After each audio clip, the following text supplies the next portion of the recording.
ولقيت مجموعة كتب عليها طلاسم غريبة، والكتاب اللي شبه كتاب عم أيوب موجود فيهم. أخدته وخليته جنبي، وبصيت على باقي الكتب في مجموعة الكتب دي، ولقيت إنها مكتوبة بلغات غريبة وفيها رسومات أغرب. ما اهتمتش لباقي الكتب وقفلت الصندوق، وأخدت الكتاب اللي خرجته واتجهت لصالة بيتنا. قعدت على كرسي في الصالة واتنهدت، وفتحت الكتاب ولقيت مكتوب على أول صفحة من جوه الكتاب: للذكرى، إهداء. وكان الإهداء من عم أيوب، ومكتوب عليه الجزء التاني.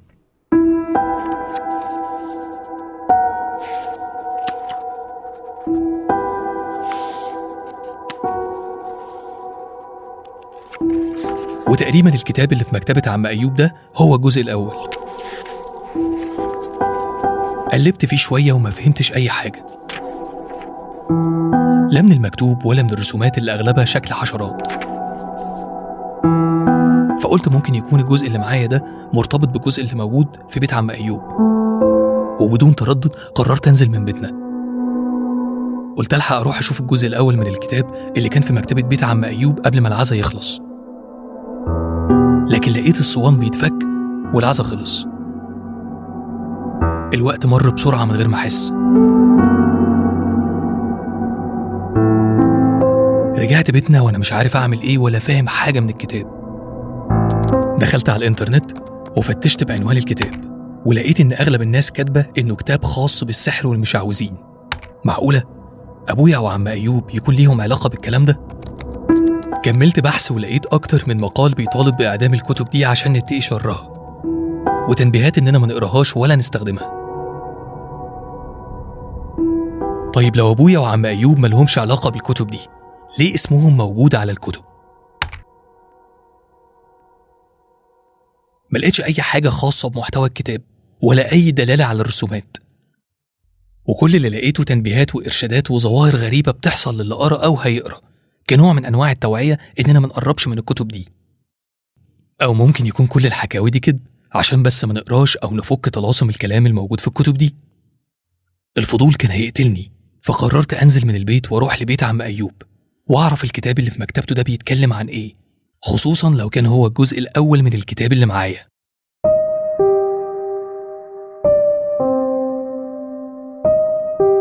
أول مرة حاول أقهر خوفي. حسيت إن لو ما عملتش كده كل اللي بيحصل لي ده مش هيكون مفهوم، وأنا لازم أفهم. نزلت من بيتنا ووقفت قدام بيت عم أيوب وبصيت للبيت وسمعت السكوت حرفيا.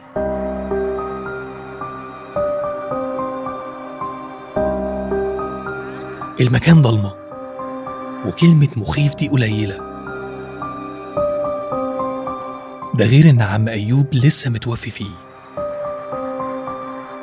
اتأكدت إن مفيش حد من الجيران موجود أو واقف في بلكونة، وإن الأغلب الناس نايمة في الوقت ده.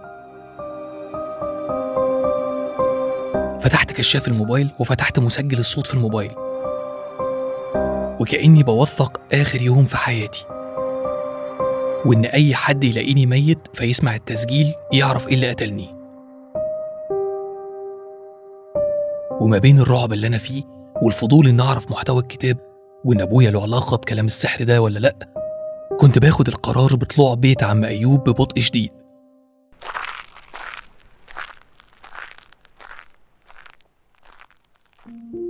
طلعت للبيت وكنت عارف إن هلاقي الباب مقفول.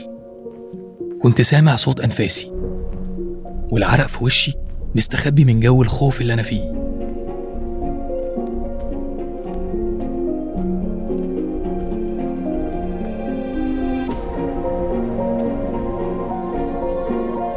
لكن كنت شفت قبل كده فيديو على الإنترنت إزاي تفتح الأبواب لو نسيت مفتاح بابها جوه البيت، وبيت عم أيوب قديم وبابه كان سهل فتحه.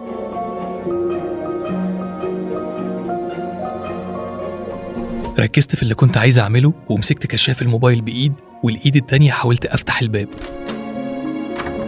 وفتحت الباب فعلا بسهولة، ودخلت المكان المكتبة على كشاف الموبايل وبصيت على الكتاب وأخدته. ولسه هجري من المكان لقيت قط اسود جوه بيت عم أيوب وبيقرب لي. استنتجت فورا إن ده القط الأسود اللي كنت بشوفه قبل كده. فجريت بسرعة جدا وفي إيدي الكتاب ورزعت الباب ورايا ونزلت على السلالم جري لحد ما وصلت للدور الأرضي. كنت مرعوب من شكل القط الأسود المرة دي، وفكرت إن ممكن حد من الجيران يسمع رزعة الباب ويصحى وتبقى ليلة. اتشنكلت ووقعت على آخر السلم والموبايل وقع قدامي على وشه، ونور كشاف الموبايل كان لفوق عشان ألمح بعيني وعن قرب اللي ما كنتش أتوقع أبدا يحصل.